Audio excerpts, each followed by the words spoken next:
ही अधिक मास महात्म्य अध्याय 2 गोमातेची सेवा.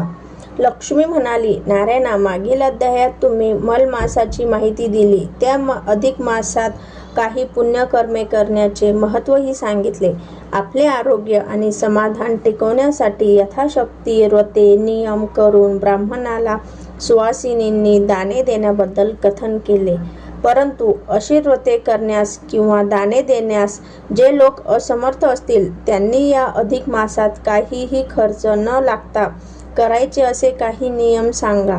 त्यांच्यामुळे अशक्त, दारिद्र्य अशाही लोकांना पुण्य मिळेल आणि त्यांना मनशांती लाभून प्रगती होईल.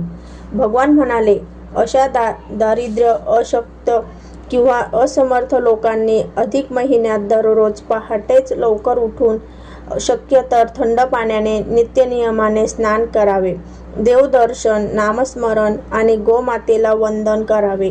नंतर शक्यतो नक्त भोजन म्हणजे फक्त एक वेळच जेवण करावे. जेवणा अगोदर गाईला घास द्यावा. गोमातेच्या सेवेचे पुण्य फार असते, कारण गायीचे महत्त्व तर सर्व तीर्थपेक्षा आणि सर्व देवांपेक्षा जास्त आहे. गायीच्या शेणाने सारवण केले तर ती भूमी आणि अतिपवित्र बनते.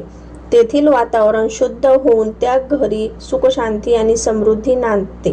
गायीचे दूध हे मातेच्या दुधाप्रमाणे पूर्ण अन्न आहे. गायीच्या अंगात सर्व देवांचा निवास असतो.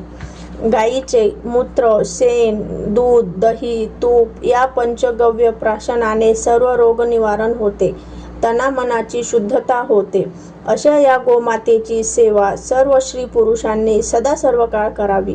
परंतु अधिक मासात जर ती नित्यनियमाने केली तर विशेष पुण्यकारक असून या उपायामुळे माणसाचे कल्याणच होते. त्यानंतर लक्ष्मीने गंभीरपणे विचारले, देवा, गोमातेची सेवा श्रेष्ठ आहे. गाय हा प्राणी अतिपवित्र आहे, परंतु तिचे तोंड मात्र अपवित्र असते. ते असे का बरे? भगवान म्हणाले, देवी, त्याचे कारण म्हणजे तिला महादेवाकडून जो शाप दिला गेला त्याचा तो परिणाम झाला. ती हकीकत थोडक्यात सांगतो. एकदा मी आणि ब्रह्मदेव शंकरांशी गप्पा गोष्टी करीत होतो. बोलता बोलता ब्रह्मदेव अहंकाराने म्हणाले, मी जर सृष्टी उत्पन्नच केली नसती तर विष्णू कुणाचे पालनपोषण करणार आणि शंकर महाराज विनाश तरी कुणाचा करणार? शंकर हसून म्हणाले, ते ठीक आहे. ब्रह्मदेवाला त्यामुळेच तिन्ही देवात नावाचा पहिला मान आहे. विष्णू भगवान म्हणजे किरीट, कुंडल, शंख, चक्र, गदा, वनमाळा विभूषित लक्ष्मीपती आहेत. आमचे काय?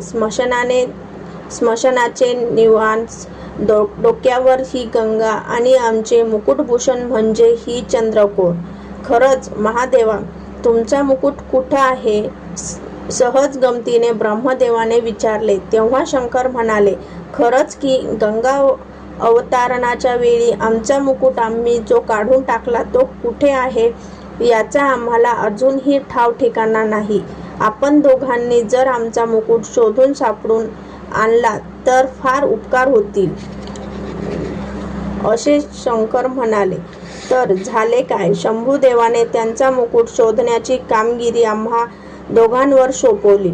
आम्ही त्या कामगिरीवर गेलो. लक्ष्मी, मग मी अतळ, वितळ, सुतळ, सप्तपाताळ हिंडलो तरी शंभुदेवाचा मुकुट मला दिसला नाही. मी थकलो, परत आलो. शंभुदेवाच्या चरणी मी माझी अगणितता सांगितली. त्यांनी मला सन्मान केला आणि स्वतःच्या त्यांच्या शेजारी बसवून शांत होण्यास सांगितले.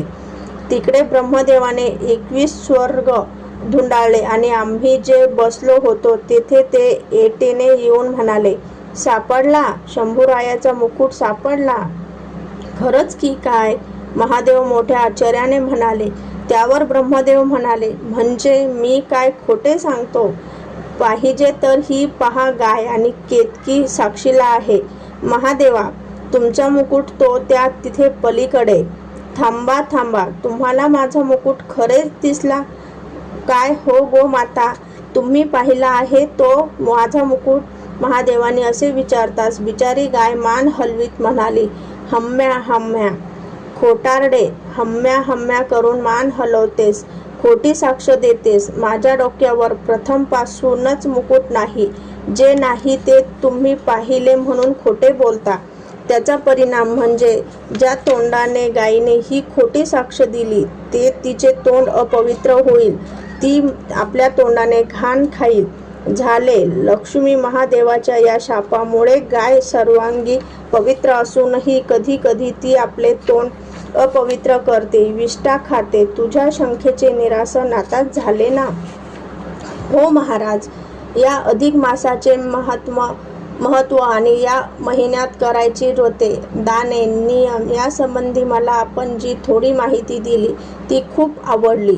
तसेच अशक्त, दारिद्र्य आणि सामान्य माणसानेही या महिन्यात जी काय साधी बिनखर्ची व्रते करावी, दररोजचे साधे नियम पाळून पुण्यकर्म करावे तेही समजले. देव, ब्राह्मण, संत, सज्जन यांचा मान राखून गाय आणि तुळशीचे पूजन नित्यनेमाने करावे हेही पटले. विष्णू म्हणाले, आता या पुढील अध्यायात श्रीमंत माणसांनी गायीची सेवा करावी आणि शक्य तितक्या गायी ब्राह्मणांना दान द्याव्यात याबद्दलची माहिती आणि एक कथाही मी तुला सांगणार आहे. ती तू शांतपणे ऐकावी. ती कथा 3ऱ्या अध्यायामध्ये आपण बघणार आहोत.